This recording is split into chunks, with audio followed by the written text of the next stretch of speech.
ఓం సహనావవతు సహనో భునక్తు సహ వీర్యం కరవావహై తేజస్వినావధీతమస్తు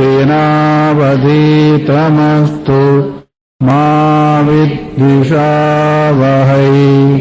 ఓం శాంతి శాంతి శాంతి. హరి ఓం. బ్రహ్మసూత్రాలు. నిన్నటి వరకు బ్రహ్మ ప్రసిద్ధమా అప్రసిద్ధమా, ప్రసిద్ధమైతే జిజ్ఞాస చేయవలసిన అవసరం లేదు, అప్రసిద్ధమైతే కూడా జిజ్ఞాస అవసరం లేదు అని చెప్పిన వాక్యానికి సమన్వయం చేస్తూ ప్రసిద్ధమే కాని ఆ ప్రసిద్ధమైన విషయంలో సందేహాలున్నాయి, అందుకొరకు జిజ్ఞాస చేయాలి. ఎందుకు? కొందరు శరీరం ఆత్మ అంటారు, కొందరు ఇంద్రియాలు, కొందరు మనస్సు, కొందరు విజ్ఞానం, కొందరు రకరకాలుగా అంటున్నారు. కాబట్టి ఆత్మేయం ప్రసిద్ధమైందే, కనుక దీనిలో ఇన్ని రకాలుగా సందేహాలున్నాయి. కాబట్టి జిజ్ఞాస, బ్రహ్మ జిజ్ఞాస చేయాలి అనే విషయాన్ని గుర్తు చేసి నిశ్రేయస కొరకు లేదా సంసార బీజమైన అవిద్య నిబరహణం అంటే నశింపజేసేదాని కొరకు వేదాంత విజ్ఞానం, బ్రహ్మ విజ్ఞానం అవసరం. కాబట్టి బ్రహ్మ జిజ్ఞాస చేయాలి అనేదాన్ని నిర్ణయవాక్యంగా తన నిర్ణయంగా చెబుతూ ఆ సూత్రాన్ని ముగించారు. సరే, బ్రహ్మ జిజ్ఞాస అన్నారు. బ్రహ్మణో జిజ్ఞాస బ్రహ్మ జిజ్ఞాసి బ్రహ్మచ వక్షమాన్ లక్ష్యత్వాత్ అని ముందు చెప్పబోయే లక్షణం బ్రహ్మ యొక్క స్వరూపము అని చెప్పారు. అందుకొరకే బ్రహ్మము అన్నంతవరకు బ్రహ్మం అంటే ఏమి అనే సందేహం కలుగుతుంది. కాబట్టి దాని గురించి ఇప్పుడు చెప్పాలి. సందేహ నివృత్తి చేయకుండా దాటుకుని పోయారంటే అసమర్థతా దోషం వస్తుంది. ఆ సందేహానికి అర్థం తెలియదేమో, అందుకొరకు దాటుకొని పోయారు అని వక్తకు అసమర్థతా దోషం వస్తుంది. అందువల్లనే ఆ సందేహాన్ని నివృత్తి చేయాలి.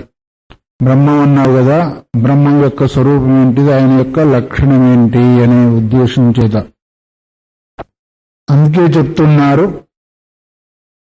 జన్మాద్యధికరణం మొదటిదేమో జిజ్ఞాసాధికరణం, రెండవది జన్మాది అధికరణం. జన్మాద్యస్య యతః అన్నారు. బ్రహ్మం యొక్క లక్షణం ఏంటిది? జన్మ ఆది అస్య యతః, జన్మాద్యస్య యతః. దీని ముందు బ్రహ్మ జిజ్ఞాసితవ్యం ఇది ఉక్తం, బ్రహ్మ జిజ్ఞాస చేయాలని చెప్పబడింది కదా. కిం లక్షణం పునస్తద్బ్రహ్మేత్యతాః భగవాన్ సూత్రకారః. బ్రహ్మ జిజ్ఞాస చేయాలన్నారు కదా, కిం లక్షణకం, ఎలాంటి లక్షణం కలిగినవాడు అని. లక్షణ ప్రమాణాభ్యాం వస్తు సిద్ధి అని మనం ఎన్నోసార్లు చెప్పుకున్నాం. లక్షణం ద్వారా, ప్రమాణం ద్వారా ఒక వస్తువు సిద్ధిస్తుంది. లక్షణం లేకపోయినా, ప్రమాణం లేకపోయినా ఆ వస్తువు ప్రామాణికం అని చెప్పబడదు అని ఇదివరకు చెప్పుకున్నాం, విన్నాం. కాబట్టి ఏం లక్షణం కలిగిన వాడు ఆ బ్రహ్మ అని చెప్పినందువల్ల ఆహా భగవాన్ సూత్రకారః. సూత్రాలను రచించిన భగవంతుడు ఎవరు? వ్యాసుడు భగవానును సంబోధించాడు. భగవంతుడు కాకపోయినా ఆయన దృష్టిలో భగవంతుడే. ఎట్లా ఇది గురుర్ బ్రహ్మ గురుర్ విష్ణు గురుర్దేవో మహేశ్వర అని ఆ భావనలు ఎందే నీ లక్ష్యం సిద్ధించదు. గురువుని మనుష్యుడిగా భావించిన, పెద్దవాళ్లను మానవ రూపంలో బాధించిన తన యొక్క లక్ష్య సిద్ధి జరగదు. అందుకొరకే సూత్రాలకు భాష్యం రాస్తున్నాడు. కాబట్టి సూత్ర రచయిత గురువుతో సమానం. గురువు కదా, ఆయన అవతార పురుషుడు కదా. అందుకొరకే ఆయన ఏం సంబోధన చేశాడు? భగవాన్ అని. భగవంతుడు అంటే అర్థమేమి? ఐశ్వర్యస్య సమగ్రస్య ధర్మస్య యశస్య జ్ఞాన వైరాగ్యశ్చైవ షణ్ణాంభగైతీరణ. షడైశ్వర్య సంపన్నుడు అని భగవంతుడు అని. ఇంకొక లక్షణం కూడా ఉంది. ఉత్పత్తించ వినాశం భూతానాం ఆగతిం గతిం వేత్తి విద్యామవిద్యాంచ స భగవానితి వాచ్య. ఉత్పత్తి అంటే సృష్టి యొక్క ఉత్పత్తిని, వినాశంచ అయిన సృష్టి యొక్క వినాశాన్ని, భూతాల యొక్క జీవుల యొక్క ఆగతి గమనము ఆగమనము రెండింటి యొక్క ఏ ఏ భూతాలు వస్తూ ఉన్నాయి పోతూ ఉన్నాయి, ఎన్నైనాయి. వేత్తి విద్యాం అవిద్యాంచ. విద్య అంటేమో అవిద్య అంటేమో దాన్ని కూడా తెలుసుకోనుంటాడు. అంటే ఇది కూడా ఆరే. అదొక రకమైన ఐశ్వర్యము, ఇదొక రకమైన ఐశ్వర్యం. కాబట్టి ఉత్పత్తి వినాశము, రావడము పోవడము, విద్య అవిద్య ఇవన్నీ కూడా దేనికి సంబంధించినవి? కొంచెం ప్రపంచానికి సంబంధించినవి. ప్రపంచాన్ని గురించే తెలుసుకోవాలి కూడా. ప్రపంచాన్ని తెలుసుకుంటే దానికి అధిష్టానమైన తత్వం కూడా తెలుస్తుంది. అందుకొరకే భగవాన్ సూత్రకార. తాను స్వయం భగవత్స్వరూపుడై కూడా ఎదుటివాణ్ణి భగవంతునిగా భావిస్తున్నాడు అంటే అందులో గొప్పతనం. శంకర సాక్షాత్ కదా. శంకరాచార్యులు సాక్షాత్ శివుడు అని. కేశవం బాదరాయణం, బాదరాయణుడే కేశవుడు అని. అయినప్పటికీ ఆయన ఇప్పుడు ఏ రూపంలో ఉన్నాడు? శిష్య రూపంలో ఉన్నాడు. వ్యాసుడు ఏ రూపంలో ఉన్నాడు? గురు రూపంలో ఉన్నాడు. ఆయన సూత్రాన్ని కూడా వ్యాఖ్యానం చేస్తున్నాడు. అందువల్ల ఆయన గురుస్థానంలో ఉన్నాడు, ఈయన శిష్యస్థానంలో ఉన్నాడు. అందుకొరకు కదా భాష్యం రాసిన తర్వాత పరీక్ష చేయాలని వ్యాస భగవంతుడు ఒకసారి వాదానికి దిగుతాడు. ఫలానా సూత్రానికి ఏమర్థం, ఫలానా సూత్రానికి ఏమర్థం అని కొన్ని రోజులు వాద వివాదం జరుగుతుంది. 12 రోజులు ఏమో. నేను రాసిన సూత్రాలకు సరైన భాష్యాన్ని అర్థం రాశారు కాబట్టి నీకు ఇంకో 16 సంవత్సరాలు ఆయుష్ ఇస్తున్నాను పొమ్మన్నాడు ఆయన. మొట్టమొదటి ఆయుష్ ఎంత? 8 సంవత్సరాలే శంకరాచార్యుల వారికి. తర్వాత సన్యాసం తీసుకుంటే ఇంక 8 సంవత్సరాలు పెరిగింది. మీరు కూడా తీసుకోండి, వయసు పెరుగుతుంది. ఆ తర్వాత మళ్ళీ వాద వివాదంలో సంతోషపెట్టిన కారణం చేత నేను ఇంకొక 16 సంవత్సరాలు ఇస్తున్నా అన్నాడు. ఎవరు? వేదవ్యాస భగవంతుడు. ఎన్నైనప్పటికీ ఆ 32 సంవత్సరాలకు మునిరభ్యగాతో ఆయన శరీరాన్ని సాధించాడు. అంటే దీనివల్ల ఏం చేస్తుంది? పెద్దవాళ్ళ యొక్క అనుగ్రహం ఆశీర్వాదం ఉంటే ఏదైనా లభిస్తుంది అని కదా. మార్కండేయునికి కూడా అదే లభించింది. దీర్ఘాయుష్ లభించింది, ఈయనకు లభించింది. మనం ఏం చేస్తున్నాం అంటే మానమాతృగా భావించి గురుని తృణీకరించిన కారణం చేత మనకు రాని కష్టాలన్నీ కూడా వస్తున్నాయంటే అది కారణం. అందుకరకే గురువు యొక్క శరీరము నరరూపంలో కనిపించినప్పటికీ అది దైవ సమానం. ఆఖరికి మనం ఏం చేస్తున్నాము? మట్టి బొమ్మను గాని, రాతి బొమ్మను గాని, ఫోటోను గాని భగవంతుని భావిస్తున్నామా లేదా? మరి ఇంత జ్ఞానం బోధించి జ్ఞానస్వరూపుడై త్రిమూర్తి స్వరూపమైన గురువును మనం మానవుగా భావిస్తున్నాం అంటే ఇక మన విజ్ఞానం అక్కడ ఎంత రూపం ఎంత ఉందని తెలుస్తుంది. రాతినోమో బొమ్మ దేవుడిగా భావించి నమస్కారం చేస్తున్నాము. సాక్షాత్ భగవత్స్వరూపంలో ఉన్న గురువునేమో ఏం చేస్తున్నామో ఎవరిది వాళ్ళకే తెలుసు. అందువల్ల ఇక్కడ ఏం సూచించాడు అంటే స్వయం సమర్థుడైనప్పటికీ గురు తిరస్కారం పనికిరాదు. అందుకొరకే ఆయన ఆహ భగవాన్ సూత్రకార అన్నాడు. భగవాన్ సూత్రకార, సూత్రకారుడైన భగవంతుడు ఏమన్నాడు? జన్మాద్యస్య యతః. ఆ బ్రహ్మం యొక్క లక్షణం ఏంటిది అంటే జన్మ ఆది అస్య యతః. జన్మ ఒక పదము, ఆది 2వ పదము, అస్య 3వ పదము, యతః 4వ పదం. ఇవి 4 పదాలు ఉన్నాయి ఈ సూత్రం లోపల. అస్య అంటే ఈ కనిపించే, మనం ఏమనుకున్నాం, ఈ అనే శబ్దం దేనికి ప్రయోగం చేస్తాం అనుకున్నాం, తనకు దగ్గరగా కనిపించేదాన్ని. దీని యొక్క జన్మ అంటే పుట్టుక, ఆది అంటే మొదలగునవి. తర్వాత వచ్చేది ఏంటి? జాయతే అస్తి వర్ధతే విభ్రమతే అపక్షేతే వినశ్యతి షడ్భావ వికారాలు. ఒకటైతే ఎప్పుడైతే ఉందో మిగతాయి కూడా వస్తాయి. యతః దేని నుంచి అయితే కలిగినయో ఈ జగత్తుకు జన్మ మొదలగు వికారాలు దేని నుంచి కలిగినాయో అదే బ్రహ్మము అన్నారు. దేని నుంచి కలిగినాయి? బ్రహ్మం యొక్క లక్షణం చెప్పేదానికి పోయావు. రాముడు ఎవరయ్యా అంటే దశరథుని కొడుకయ్యా అన్నాడు. దశరథుడు ఎవరయ్యా అంటే రాముని తండ్రయ్యా అన్నాడు. ఇప్పుడు వాళ్ళిద్దరు మీకు తెలిసారు ఎవరనేది. ఎవరో ఒకరు ఒకరు కనిపిస్తే రెండో వాడిని మనం ఊహించవచ్చు. దేని నుంచి అయితే అంటే ఏదైనా దేని నుంచి అయితే అంటే అర్థమే అది ఇది కనిపిస్తుంది, అది కనిపించడంలా. దీన్ని ఏమంటారంటే తటస్థ లక్షణము అన్నారు. స్వరూప లక్షణము, తటస్థ లక్షణం అని రెండు లక్షణాలు ప్రతి వస్తువుకు ఉంటాయి. అట్లాగే బ్రహ్మ కూడా రెండు లక్షణాలు, ఒకటి తటస్థ లక్షణము, ఒకటి స్వరూప లక్షణము. తటస్థ లక్షణం అంటే తటస్థంగానే ఉంటుంది, గుర్తు చేస్తుంది.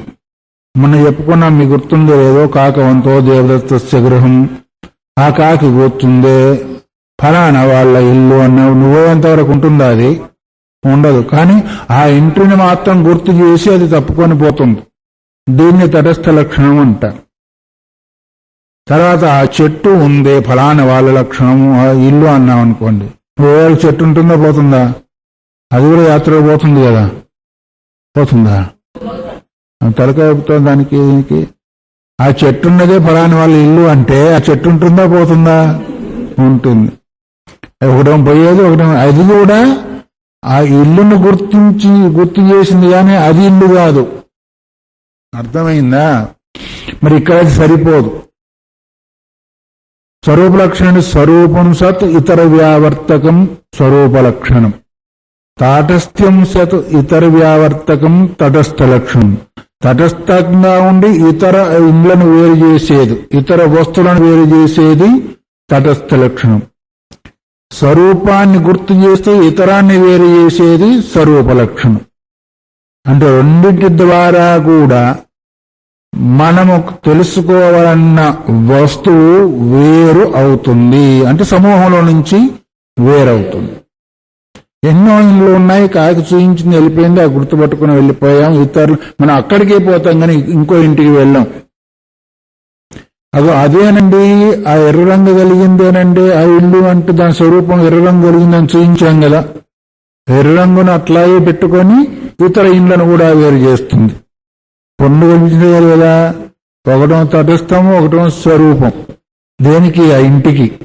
అట్లాగే బ్రహ్మ కూడా ఈ కనిపించే జగత్తు యొక్క జన్మ ఆది వికారాలు దేని నుంచి అయితే కలుగుతున్నాయో అదే బ్రహ్మస్వరూపము అన్నప్పుడు అదేంటో మనకు గుర్తుకు రాలే, ఇది మాత్రం కనిపిస్తూ ఉంది. ఇది బ్రహ్మకు ఏంటిది? తటస్థ లక్షణం. స్వరూప లక్షణం ఏంటిది? సతో చితో ఆనందం బ్రహ్మ యొక్క స్వరూపం అన్నా. అదే దాని యొక్క స్వరూపం. సద్రూపము దాని యొక్క స్వరూపము, చిద్రూపము దాని యొక్క స్వరూపము, ఆనందము దాని యొక్క స్వరూపము. దీన్ని స్వరూప లక్షణము అంటారు. అయితే ఇప్పుడు ఇది ఏం లక్షణమైంది బ్రహ్మకు? బ్రహ్మ యొక్క లక్షణం ఏంటిని అడిగినప్పుడు ఈ సూత్రం చెప్పాడు కదా, జన్మాద్యస్యత అని. బ్రహ్మకి ఇప్పుడు ఇది ఏం లక్షణమైంది? తటస్థ లక్షణమే కాని స్వరూప లక్షణం అయ్యేదానికి అవకాశం లేదు. దేని నుంచి అయితే దీని యొక్క పుట్టుకలు వగైరా వగైరా జరుగుతున్నాయో అదే బ్రహ్మ అన్నారు. సరే, దీన్ని గురించిన వివరము శంకర భగవత్పాదులు తన యొక్క మాటలో చెబుతూ, జన్మ ఉత్పత్తి ఆది అస్య ఇతి తద్గుణ సంవిజ్ఞానో బహువ్రీహి అన్నారు. తద్గుణ సంవిజ్ఞానో బహువ్రీహి సమాసం. అంటే జన్మ ఆది ఉత్పత్తులు వగైరా యస్మాత్ జాయంతే స, దేని నుంచి అయితే పుడుతుందో అది అని. సరే, తద్గుణ సంవిజ్ఞాన బహువ్రీహి సమాసం అంటే రెండున్నాయి బహువ్రీహి సమాసంలో. అతద్గుణ బహువ్రీహి సమాసము, తద్గుణ బహువ్రీహి సమాసము అన్నారు. ఆ పొడుగాడు చెవులున్నవాడిని ఇక్కడ తీసుకురమ్మని అన్నాం అనుకోండి, అంటే పొడుగాడు చెవులు ఉన్నవాడిని చెవులు వదిలిపెట్టి తీసుకొస్తారా, చెవులు పట్టుకొని తీసుకొస్తారా? చెవులను అక్కడ వదిలేసేసి వాడిని పట్టుకొస్తారు కదా. అందుకొరకు తద్గుణ అంటే పొడగాడు చెవులు కలిగిన గుణము కలిగిన వాడు, అంటే ఆ గుణంతో కూడా మనం గ్రహించేది ఏంటిది? తద్గుణ బహువ్రీ అంటారు. అతద్గుణ అంటే మనం ఏ గుణాన్నైతే చెప్పుతామో అది అక్కడే ఉంటుంది, మనిషి మాత్రం వస్తారు. ఎట్లాగా దృష్ట సాగరమానయ, సముద్రాన్ని చూసిన వాడిని తీసుకొని రా అన్నాము, సముద్రాన్ని కూడా తీసుకొస్తారు కదా ఒక చెంబులో పోసుకొని. సముద్రం అక్కడే ఉంటుంది, వాడు మాత్రము. అంటే ఏ గుణాన్ని అయితే మనం చెప్పామో ఆ గుణం అక్కడే ఉంది. గుణి అయిన వాడు మాత్రం వచ్చాడు. గుణి ఎవరు? చూసినవాడు. ఇది కూడా తద్గుణ సమాధి అతద్గుణ సమాధి అని రెండు. ఇక్కడ ఏం సంభవిస్తుందంటే తద్గుణ సమాధి అంటే వాటిని కూడా పట్టుకొని బ్రహ్మను గుర్తు చేస్తుంది. దాన్ని కూడా పట్టుకొని అంటే ఈ ప్రపంచం యొక్క జన్మ వగైర వగైర కలిగి ఉన్న బ్రహ్మము అని. పొడవాడు చెవులు కలిగి ఉన్న వ్యక్తి అని ఎట్లా అయితే అన్నామో అట్లాగే ఈ యొక్క ఈ యొక్క గుణాలు కలిగిన, అంటే జగత్ యొక్క ఉత్పత్తి స్థితి వగైర వగైర కలిగి ఉన్న బ్రహ్మం ఏదైతే ఉందో అదే బ్రహ్మం యొక్క లక్షణము అని. ఈ యొక్క వికారాలు కూడా వదిలిపెట్టకుండా ప్రపంచాన్ని కూడా పట్టుకున్నాం కాబట్టి ఆ తద్గుణ బహువ్రీ అయింది. అతద్గుణ బహువ్రీ సమాసము కాలేదు. అంటే అది లేకుండా ఇది లేదు కదా, ఇంక దాన్ని వదిలిపెట్టేది ఎక్కడ? అధిష్టానం అదే కదా, సమస్తానికి అధిష్టమే. దాని పుట్టుకకి, దాని పెరుగుదలకి, దాని క్షీణకి, దాని నశించడానికి అధిష్టానం అదే. కాబట్టి దాన్ని వదిలిపెట్టేదానికి అవకాశము, అది వదిలిపెట్టి ఇది ఉంటే కదా, దీన్ని వదిలిపెట్టి అది ఉంటే కదా. దీన్ని వదిలిపెట్టి అది ఉంటే ఉండొచ్చు, కానీ దాన్ని వదిలిపెట్టి ఇది ఉండలేదు. దీన్ని వదిలిపెట్టి అది ఎప్పుడు ఉంటుంది? ప్రళయకాలంలో ఉంటుంది. అప్పటికైనా సూక్ష్మ సంసారాలు ఉంటాయి, ఉండయని కాదు, పోతాయని కాదు. అందువల్ల ఇక్కడేమన్నారు? జన్మ ఉత్పత్తి ఆది అస్య. జన్మ అంటే ఏంటిది? ఉత్పత్తి. ఉత్పత్తి ఆదిగా కలిగిన అంటే మిగతా ఐదింటికి మొదట్లో ఉందా లేదా? ఇది మిగతా ఏంటిది? వర్ధతే, అస్థి వర్ధతే. జాయతి అంటే ఉత్పత్తి అయిపోయింది కదా. ఉత్పత్తి అంటేనే జాయతి. అస్థి వర్ధతే విపరిణమతే అపక్షీయతే వినశ్యతి అంటే ఆ ఐదుటికి మొదట్లో ఉంది కాబట్టి దానికి ఆది అనే విషయాన్ని మనం చెప్పుకోవాలి. అందువల్ల జన్మస్థితి భంగం సమాసార్థ. జన్మ అంటే పుట్టుక, స్థితి అంటే ఉండడము, భంగం అంటే నశించిపోవడం, అంటే సృష్టి స్థితి ప్రళయం అని సమాసం చెప్పుకోవాలి. జన్మశ్చ స్థితిశ్చ భంగశ్చ. జన్మస్థితి భంగ అంటే మూడింటిని కలిగి ఉంది. ఉత్పత్తి స్థితి ప్రళయము కలిగింది. మయ్యేవ సకలం జాతం మయి సర్వం ప్రతిష్ఠితం మయి సర్వం లయం యాతి తద్బ్రహ్మాహమస్మద్వ్యయం. సరే, జన్మనష్ట ఆదిత్వం శృతి నిర్దేశాపేక్షం వస్తువృత్తాపేక్షం చ. రెండు ఉన్నాయి. జన్మకు ఆదిత్యం ఏదైతే ఉందో ఒకటేమో శృతి ద్వారా చెప్పేది, ఒకటేమో వస్తు ద్వారా సూచింపబడేది. శృతి ద్వారా చెప్పేదాన్ని ఎవరు కాదనలేరు, ఎందుకంటే అది సర్వోపరి కాబట్టి దాన్ని ఎవరు కాదనే దానికి అవకాశం లేదు. రెండవదంటే వస్తువృత్తాపేక్షంచ. వస్తువును గురించి మనం గుర్తు చేసుకోవలసి ఉంటుంది. ఆ వస్తువుని బట్టి ఫలానా దీనికి ఏదో ఉంటుంది అని. ఇప్పుడు మనం అనుకున్నాం కదా, ఒకదానికొకటి నది మూలం కావాలంటే ఎక్కడ పోవాలా? నదిని పట్టుకొని పోవాలా. ఈ ప్రపంచం యొక్క మూలం కావాలనుకుంటే ఏం చేయాలా? వస్తువృత్తం అంటే ఈ వస్తువుని పట్టుకొని పోవాలా. ఎక్కడి నుంచి? భూమి దగ్గర నుంచి లేదు ఈ శరీరం దగ్గర నుంచి అన్నం దగ్గర నుంచి బలాన భూమి దగ్గర నుంచి జలం నుంచి అగ్ని నుంచి ఆరోహణ క్రమంలో వెళ్ళాలి. ఈ విధంగా వెళ్తే ఆ తత్వం తెలుస్తుంది. లేదా శృతి నిర్దేశమైనా కావాలి. ఇగో ఇలాంటిది బ్రహ్మము అని ఇలాంటిది వస్తు ఎక్కడైనా కావచ్చుగాక. ఒకటేమో శృతి నిర్దేశం ఉంటుంది, ఒకటేమో వస్తు నిర్దేశం ఉంటుంది. నిర్దేశం అంటే చూపించడం, నిర్దేశం అంటే ఏంటిది? చూపించడం. సరే, రెండు చెప్పి ఏం చేస్తున్నారు? శృతి నిర్దేశస్తావతు అంటే శృతి ఏ విధంగా చెప్పింది, ఎక్కడ చెప్పింది మళ్ళీ అడుగుతావేమో. అది అడగకముందే శృతి ఎక్కడ నిర్దేశించింది అని అడుగుతావేమో. యతోవా ఇమాని భూతాని జాయంతే ఏన జాతాని జీవంతి యత్ ప్రయంత్యభి సంవిశంతి తద్విజిజ్ఞాసస్య తద్బ్రహ్మాని తైత్రీయ శృతి చూపించింది. యతోవా ఇమాని భూతాని, దేని నుంచి అయితే ఈ కనిపించే సమస్త భౌతిక ప్రపంచమంతా కూడా జాతాని పుట్టినయో. యతోవా ఇమాని భూతాని జాయంతే, యతోవా ఇమాని భూతాని జాయంతే, యతోవా ఇమాని భూతాని జాయంతే ఏన జాతాని జీవంతి, ఏదున్నందువల్ల పుట్టినే మళ్ళీ బ్రతుకుతున్నావో అది లేకపోతే ఉండేదానికి వీల్లేదు. యత్ ప్రయంత విషంతి తద్విజిజ్ఞాసస్వ. ఛాందోగ్యోపనిషత్తులో ఒక ఉపమానం వస్తుంది. ఈ ఇంద్రియాలన్నీ పోట్లాడుకున్నాయంట. నేను గొప్ప అంటే నేను గొప్ప, నేను గొప్ప అంటే నేను గొప్ప అని పోట్లాడుకునే వాడు కూడా పోట్లాడొచ్చింది.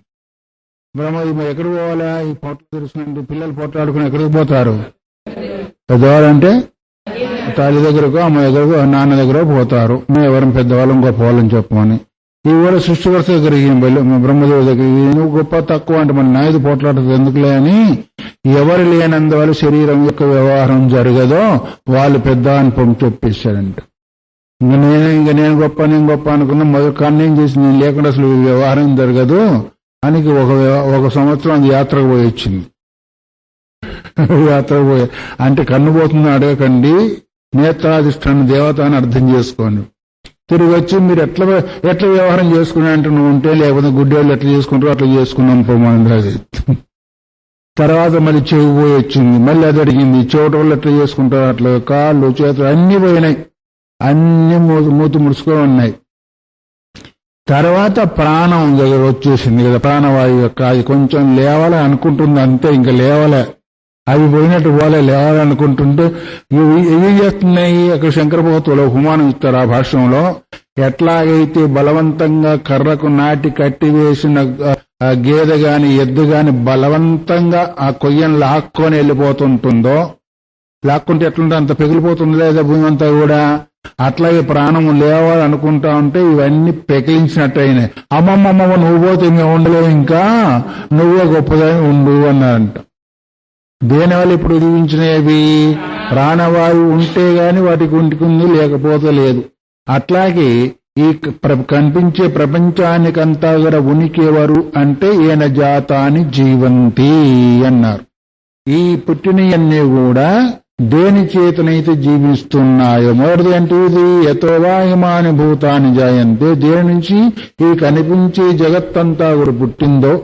జాతాని ఏన జీవంతి, ఈ పుట్టినంతా కూడా మళ్ళీ తిరిగి దేని చేత జీవిస్తున్నాయో అన్నారు.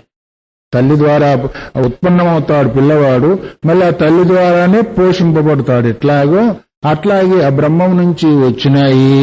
బ్రహ్మం చేతనే బ్రహ్మం యందే బ్రహ్మం చేతని జీవిస్తున్నాయి. యత్ ప్రయంతి అభిసంవిశంతి, మళ్ళీ దేని యందైతే లయిస్తూ ఉన్నాయో తదు విజిజ్ఞాసస్వ తద్ బ్రహ్మ.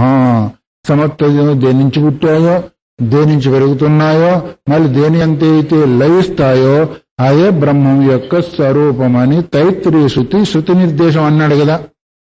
ఒకటో శృతి నిర్దేశాచ్చ, రెండోది వస్తు నిర్దేశాచ్చ అన్నాడు. కాబట్టి శృతి నిర్దేశం ఏంటి? తైత్రీయ శృతి ఇది నిర్దేశించింది, ఇగో ఈ బ్రహ్మం యొక్క స్వరూపము అన్నారు. ఇప్పటికి ఇది తటస్థ లక్షణమే. దేని నుంచి పుడుతున్నాయో, దేని అందు పెరుగుతున్నాయో, దేని అందు లయిస్తున్నాయో అదే బ్రహ్మం యొక్క స్వరూపం అన్నప్పుడు ఆ దాని యొక్క స్వరూపం కనిపించలే. కానీ ఇది మాత్రం కనిపిస్తుందా లేదా? కారణం కనిపించలేదు, కార్యం కనిపిస్తుంది. అందుకొరకే కార్యాన్మయమైంది. ఇప్పుడు కార్యాన్ని పట్టుకొని కారణం దగ్గరికి వెళ్ళాలి, నెమ్మదిగా వెళ్ళగలిగితే. అందుకొరకు ఇది శృతి చేత నిర్దేశింపబడే బ్రహ్మం యొక్క లక్షణము.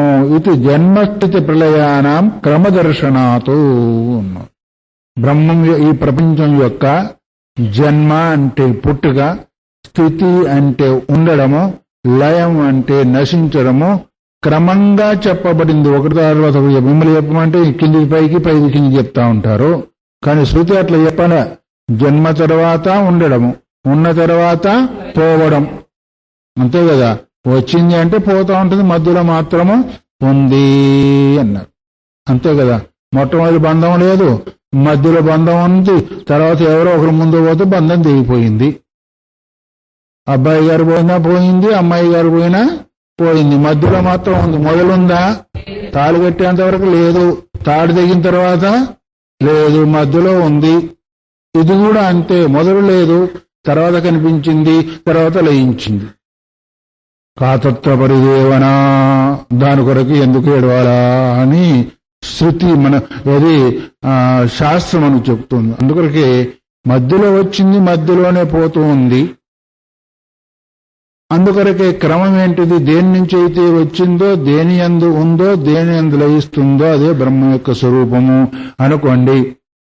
మట్టిలోనే కుండ పుట్టింది, మట్టిలోనే ఉంది, మట్టిలోనే లయించింది. బంగారంలో నగలు పుట్టాయి అని వ్యవహారమే కానీ పుట్టింది లేదు, చచ్చింది లేదు. అక్కడ పుట్టినాయి, అందులో నువ్వు నగలుగా చూసినప్పుడు బంగారమే,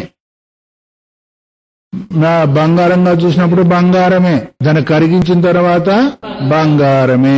పుట్టింది ఎక్కడిది, ఉన్నది ఎక్కడిది, చచ్చింది ఎక్కడిది? భూతాలు లేకముందు పరబ్రహ్మమే, భూత స్వరూపం ఉన్నప్పుడు పరబ్రహ్మమే, అది లయించిపోయిన తర్వాత పరబ్రహ్మమే. కాకపోతే వ్యవహారం ఒకటి ఉంది కాబట్టి రకరకాలు చెప్పుకోవాల్సిన అవసరం ఏర్పడుతుంది. అందుకొరకే జన్మస్థితి భంగము క్రమదర్శనాతు, జన్మస్థితి ప్రళయానాం క్రమదర్శనాతు. వస్తు వృత్తమపి. ఇంకా రెండవది ఏంటిది? వస్తు నిర్దేశం అన్నారు కదా. వస్తు వృత్తం ఏంటి, దాని గురించి చెప్తూ ఉన్నారు. లబ్ధసత్తాకస్య ధర్మిణః స్థితి ప్రళయ సంభవాతో. లబ్ధసత్తాకస్య ధర్మిణః, దేని నుంచైతే పుట్టే ధర్మం కలిగిన వస్తువు ఉందో అది ఎక్కడ పోతుంది? స్థితి ప్రళయ సంభవాతో. అది ఉంటుంది, మరి ప్రళయం పోతుంది. అంటే ఏదేది పుడుతుందో అదేది పోతుంది. జాతస్సహి ధ్రువో మృత్యు, ఏదేది పుడుతుందో అదేది పోతుంది. కాబట్టి ఈ ప్రపంచం పుడుతూ ఉంది. ఎల్లయ్య పుట్టాడు, చచ్చిపోయాడు, మల్లయ్య పుట్టాడు, చచ్చిపోయాడు. ఈ ప్రపంచం కూడా పుడుతుంది, పోతుంది. బిరి చెట్టు పుట్టింది, చచ్చింది అనేది ఇవి వస్తు నిర్దేశం. దేని యందు పుట్టింది, దేని యందు చచ్చిపోయింది? ఇది ఏదో ఒక ఆధారం ఉండాలి కదా. ఆధారం లేకుండా పుట్టేదానికి లేదు, వచ్చేదానికి లేదు. కాబట్టి దీన్ని ఏమన్నారు? వస్తు నిర్దేశం. వస్తువు కూడా ఏం చెప్తుంది? ధర్మిణః, ఆ ధర్మం కలిగింది ఏదైతే ఉందో ఆ స్థితి ప్రళయ సంభవాతు, స్థితి ప్రళయాన్ని కూడా మనకు సూచిస్తూ ఉంది. శృతి ఏం చెప్పింది? దాని యొక్క స్వభావం చెప్పింది. వస్తువు ఏం చెప్పింది? ఏదేదైతే పుడుతుందో అదైతే పోతుందో అనే ఉద్దేశం చేత అది కూడా మనకు సూచిస్తూనే ఉంది. ఇది బ్రహ్మం యొక్క తటస్థ లక్షణం. తర్వాత అస్య ఇతి ప్రత్యక్షాది సన్నిధాపితస్య ధర్మిణ ఇదమా నిర్దేశ. మనం చెప్పుకున్న దాన్ని శంకరభగవత్పాదులు మనం సూచిస్తూ ఉన్నారు. ఏంటి? అస్య అన్నారు కదా, జన్మ ఆది అస్య యతః. సూత్రంలో ఏముంది?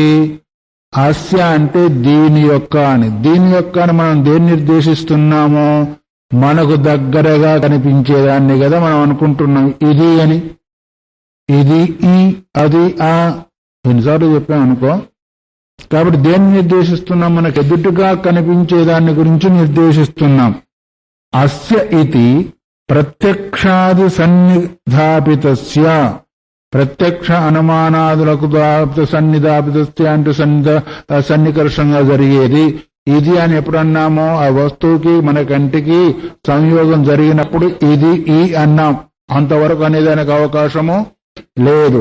అందువల్ల మనకు ప్రత్యక్షంగా ఇది కనిపిస్తుంది కాబట్టి దాన్ని గురించి చెబుతూ ధర్మన ఇదమా నిర్దేశ, జన్మించే ధర్మం కలిగింది కాబట్టి ఆ ధర్మం ఏంటిది? ఇదం శబ్దం చేత చెప్పబడుతుంది. ఏది ప్రపంచము? ఇదం శబ్దం చేత చెప్పబడుతుంది. షష్ఠీ జన్మాది ధర్మ సంబంధార్థా అస్య అన్నారు కదా. అస్య అంటే నిన్నేమో కర్మలో సృష్టి చెప్పుకున్నాం, ఇక్కడ సంబంధంలో సృష్టి. ఎందుకంటే దానికి సంబంధించిన ఉత్పత్తి, దానికి సంబంధించిన పెరుగుదల, వినాశం వగైరా వగైరా అనేది ఇక్కడ సంబంధ సృష్టి. కానీ ఇంకా కర్మయందు సృష్టి అనేది ఇక్కడ రాదని ఉద్దేశించేది సమాసం జీవించారనుకోండి. ఇప్పుడు దేనికి సంబంధించిన పుట్టుక? ప్రపంచానికి సంబంధించిన పుట్టుక. దేనికి సంబంధించే ఉండడము? ప్రపంచం సంబంధించిన ఉనికి వగైరా వగైరా అంతా కూడా అస్య అనే సృష్టి అనే దానికి సంబంధమే కానీ తత్వానికి సంబంధించింది కాదు. అందువల్ల యత ఇది కారణ నిర్దేశ. ఇప్పుడు ఇదేంటిది మనం ఇంతవరకు చెప్పుకుంది? అస్య అని చెప్పుకున్న దాన్ని ఈ అని చెప్పుకున్నాం. అదేంటి? కనిపించేది కాబట్టి, ఉత్పన్నం కలిగింది కాబట్టి, వినాశం కలిగింది కాబట్టి దాన్ని ఏమంటాం? ఒక బదులు చెప్పాలంటే కార్యము అంటాం. అంటామా లేదా? అంటామా లేదా? అన్నారు ఎప్పుడన్నా? కార్యకారణ భావాన్ని అనుసరించినట్టయితే కనిపించేది కార్యము, కనిపించకుండా ఉండేది కారణము. కనిపించకుండా ఉంటున్నాయి అన్ని కారణాలు కనిపిస్తున్నాయా? కనిపించకుండా కుండ అన్నాము, కనిపించేది ఏంటిది? కార్యం. కనిపించకుండా ఉండేది ఏంటిది? మట్టి.